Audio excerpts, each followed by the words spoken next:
दोस्तों, रोहित शर्मा के रिटायरमेंट की खबर के बाद पूरे देश का हाल ऐसा है। तुसी जा रहे हो, तुसी ना जाओ।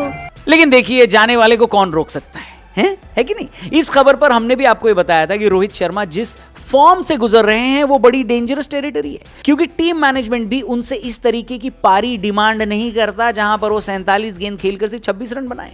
टीम मैनेजमेंट उनसे वैसी पारी की उम्मीद कर रहा था जैसे उन्होंने 2023 वर्ल्ड कप में खेली थी। शुरू में आकर इंडिया को ताबड़तोड़ शुरुआत तो दे जाते थे और फिर बाकी लोगों का काम आसान हो जाता था।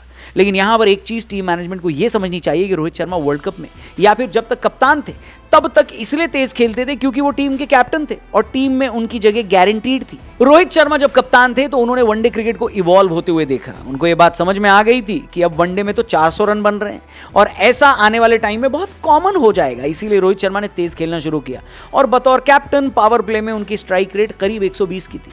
लेकिन कप्तानी छोड़ने के बाद ये स्ट्राइक रेट 90 के आसपास इसलिए हो गई क्योंकि कप्तानी छोड़ने के बाद उनकी टीम में जगह की गारंटी नहीं थी। 2025 चैंपियंस ट्रॉफी के बाद जब से रोहित शर्मा से उनकी कप्तानी ली गई तब से लगातार इस तरह की बातें की गई कि क्या रोहित शर्मा 2027 वर्ल्ड कप खेल पाएंगे या नहीं। हर मैच में उनको इवैल्यूएट किया जा रहा था, हर मैच के बाद उनकी परफॉर्मेंस का रिव्यू किया जाता था। और जब इस तरह आप किसी प्लेयर की परफॉर्मेंस पर तलवार बिठाकर रखोगे तो फिर आप उस खिलाड़ी से क्या एक्सपेक्ट करते हो भाई। या तो फिर यह होता कि अगर आपको रोहित शर्मा से वही पावर प्ले में 120 की स्ट्राइक रेट चाहिए थी तो आप उनसे कप्तानी लेते ही नहीं, और अगर ले ली थी तो अब आप ये एक्सपेक्टेशन गिल से रखो ना, क्योंकि टीम में सिक्योर जगह अब उनकी बनती है कि नहीं। बात तो सही है। अगर रोहित शर्मा को यह कम्युनिकेट किया जाता कि आप अपनी मर्जी से खेलो, जैसी क्रिकेट आपको चाहिए खेलो, आपके ऊपर 3-4 सीरीज तक कोई पाबंदी नहीं है, आपकी परफॉर्मेंस पर कोई उंगली नहीं उठाएगा, 3-4 सीरीज के बाद हम बात करेंगे, तब शायद रोहित शर्मा वैसा परफॉर्म न करते जैसा आपको पिछली 2 सीरीज में दिखा।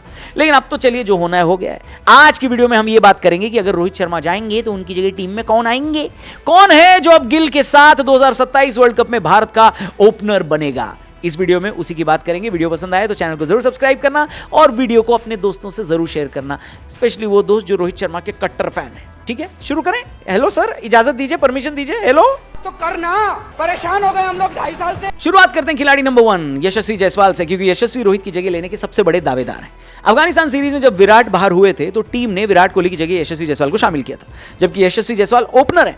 अगर टीम मैनेजमेंट को कायदे से विराट को रिप्लेस करना था तो 3 या 4 नंबर के किसी खिलाड़ी को लेकर आते, लेकिन मेरे ख्याल से यशस्वी अफगानिस्तान सीरीज इसी वजह से खेले क्योंकि उनको फ्यूचर के लिए तैयार किया जा रहा था। आपको याद होगा, अफगानिस्तान सीरीज में गिल ने खुद को डिमोट किया था और 3 नंबर पर आने लगे थे और यशस्वी जायसवाल ने रोहित शर्मा के साथ ओपनिंग की थी। यहां पर भी लोगों को लगने लगा था कि यशस्वी जायसवाल अगर कोहली की जगह खेल रहे हैं तो उनको वनडे में 3 नंबर पर खिलाओ ना। लेकिन अगर टीम मैनेजमेंट उनको ओपनिंग पर ही ट्राई कर रहा था तो इसका मतलब यह था कि असल में यशस्वी जायसवाल कोहली को नहीं, रोहित शर्मा को रिप्लेस करने के लिए आए थे और इस वजह से वो रोहित शर्मा को रिप्लेस करने के सबसे बड़े दावेदार हैं। टीम इंडिया फ्यूचर की तरफ देख रही है और यशस्वी को तो न जाने कब से भारत का फ्यूचर बताया जा रहा है। वो ऑलरेडी भारत के लिए टेस्ट में ओपनिंग कर रहे हैं जब से रोहित शर्मा ने रिटायरमेंट ली है और अब ऐसा लग रहा है कि वनडे में भी रोहित को यशस्वी जायसवाल ही रिप्लेस करेंगे। यशस्वी जायसवाल को खिलाने की एक बड़ी वजह यह भी है कि टीम इंडिया सुपरस्टार तैयार करना चाहती है और सुपरस्टार तैयार तभी होगा जब वो तीनों फॉर्मेट खेलेगा, हर जगह दिखेगा, है कि नहीं। यशस्वी जायसवाल टेस्ट और वनडे में आ जाएंगे तो किसी तरीके से उनकी T20 में भी एंट्री कराने की कोशिश की जाएगी और इस तरीके से वो भारत के ऑल फॉर्मेट प्लेयर बन सकते हैं। फिर यशस्वी जायसवाल बाएं हाथ के बल्लेबाज हैं बॉस, शुभमन गिल दाएं हाथ के हैं और ये कॉम्बिनेशन तो गौतम गंभीर साहब को बहुत ज्यादा पसंद है, जहां पर आप टॉप ऑफ द ऑर्डर गेंदबाजों को कंफ्यूज करने के लिए और फील्डिंग पोजीशन बदलवाने के लिए बाएं और दाएं हाथ की कॉम्बिनेशन को खिला लेते हैं। इसलिए ये कॉम्बिनेशन भी गजब का है। इसीलिए रोहित शर्मा को रिप्लेस करने के लिए बेस्ट पॉसिबल ऑप्शन मेरे हिसाब से यशस्वी जायसवाल होने वाले हैं। लेकिन दूसरा खिलाड़ी यानी खिलाड़ी नंबर 2 जो है वो है ईशान किशन, जो ज्यादा पीछे नहीं है। हमने देखा है कि टीम मैनेजमेंट ने पिछले 6 महीने में ईशान किशन को किस तरीके से बैक किया है। उनके कमबैक की कहानी तो इस वक्त स्कूल बुक में पढ़ाई जा सकती है कि किस तरीके से उनको टीम से बाहर किया गया था, उनको टीम के केंद्रीय कॉन्ट्रैक्ट से निकाल दिया गया था। फिर ईशान किशन ने डोमेस्टिक में कमबैक किया, झारखंड के लिए सैयद मुश्ताक अली ट्रॉफी जीती और गौतम गंभीर ने जो कहा वो करके दिखाया, यानी डोमेस्टिक में दिए गए परफॉर्मेंस को रिवॉर्ड किया गया और शुभमन गिल को T20 टीम से ड्रॉप करके उनको यानी ईशान किशन को वर्ल्ड कप की टीम में वापस लाया गया। फिर ईशान किशन अचानक से प्लेइंग 11 का हिस्सा भी बन गए क्योंकि संजू का फॉर्म न्यूजीलैंड सीरीज में अच्छा नहीं था और उन्होंने वर्ल्ड कप में टीम इंडिया के लिए प्लेइंग 11 में जगह भी बना ली। पाकिस्तान जैसे इंपॉर्टेंट मैच में प्लेयर ऑफ द मैच भी वो बन गए। अब हाल ये है कि एक तरीके से यही कहा जा सकता है कि अगर टी20 क्रिकेट में भारतीय टीम को सिर्फ एक विकेट कीपर खिलाना हो तो वो संजू नहीं होंगे, ईशान किशन होंगे। ये बात इसलिए क्लियर है क्योंकि जिम्बाब्वे दौरे पर संजू ड्रॉप हुए हैं और ईशान किशन नहीं ड्रॉप हुए हैं, बल्कि ईशान किशन का तो प्रमोशन हो गया है भैया।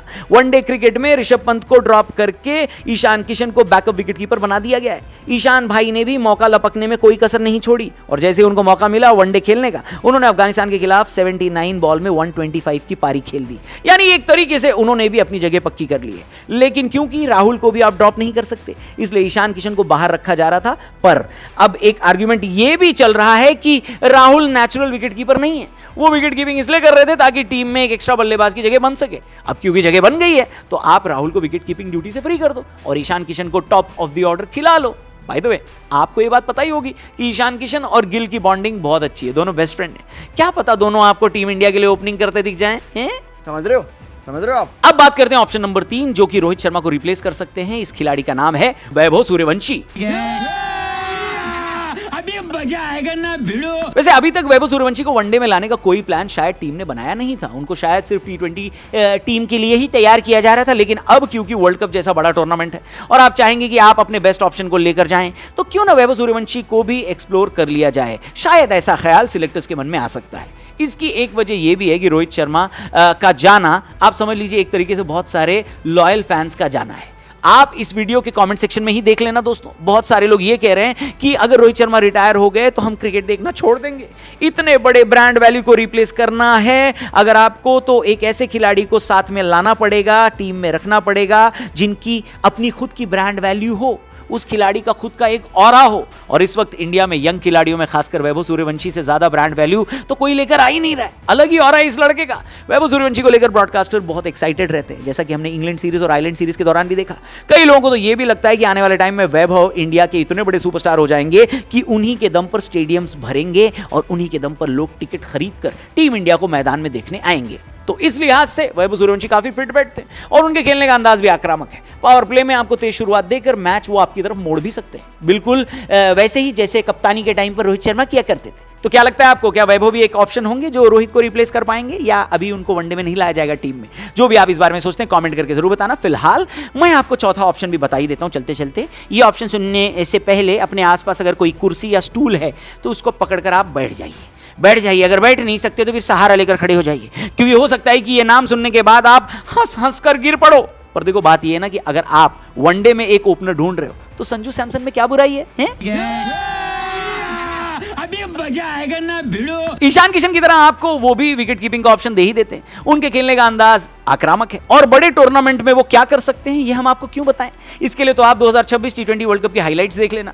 मुझे पता है कई लोग ये कहेंगे कि बॉस संजू की जगह तो टी20 टीम में भी नहीं बन रही है, आप वनडे में बनाने की कोशिश क्यों कर रहे हो? मैं ऐसे लोगों को बताना चाहूंगा कि मैं कुछ नहीं बना रहा हूं उनकी जगह, मैं बस आपको एक ऑप्शन बता रहा हूं, क्योंकि संजू बड़े मैच के खिलाड़ी हैं। उन पर जिसने भी शक किया वो सारे शक वर्ल्ड कप में दूर हो गए हैं। और उसके बाद जो संजू के साथ हुआ है वो संजू की गलती नहीं है, क्योंकि 3 मैच में तो कोई भी फ्लॉप हो सकता है। वैभव सूर्यवंशी भी हुए तो कायदे से संजू ड्रॉप नहीं हुए, उनको एक बार फिर से जस्टिस नहीं मिला है। और जस्टिस से याद आया कि संजू को तो वनडे में भी जस्टिस से दूर ही रखा गया है। अगर आपको यकीन नहीं होता तो संजू की लास्ट वनडे इनिंग जाकर देख लेना, उन्होंने सेंचुरी लगाई थी। सेंचुरी यानी संजू ने साउथ अफ्रीका के खिलाफ अपने आखिरी वनडे इंटरनेशनल मैच में सेंचुरी लगाई, उसके बाद उनको ड्रॉप कर दिया गया। क्लासिक जस्टिस का केस तो बनता है ना बॉस, बताओ। वनडे में उनका 100 के करीब का स्ट्राइक रेट है, 56 का एवरेज है, यानी नंबर भी बढ़िया है। तो संजू सैमसन को भी आप देख सकते हो रोहित शर्मा के रिप्लेसमेंट के तौर पर है।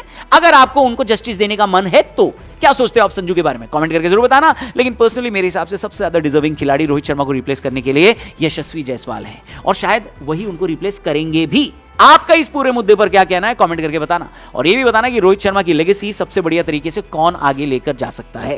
रोहित शर्मा की रिटायरमेंट पर हमने एक अलग से भी वीडियो बनाई है अपने दूसरे चैनल आरजे रौनक नोपो पे, जाकर उस चैनल को और उस वीडियो को भी जरूर देखना, लिंक डिस्क्रिप्शन में दिया है। इस चैनल को भी सब्सक्राइब करके जाना। वीडियो पसंद आई हो तो इसे अपने दोस्तों तक जरूर पहुंचाना। देखते हैं कमेंट बॉक्स में किसके फैन सबसे ज्यादा कमेंट कर रहे हैं, रोहित के, संजू के, ईशान किशन के, वैभव के, या फिर यशस्वी के। लग जाओ दोस्तों, जिसके भी फैन हो, जिसका भी फैन क्लब का हिस्सा हो, कमेंट करके बताना। चैनल को सब्सक्राइब करके जाना। थैंक यू फॉर वॉचिंग, जल्दी मिलते हैं। जय हिंद।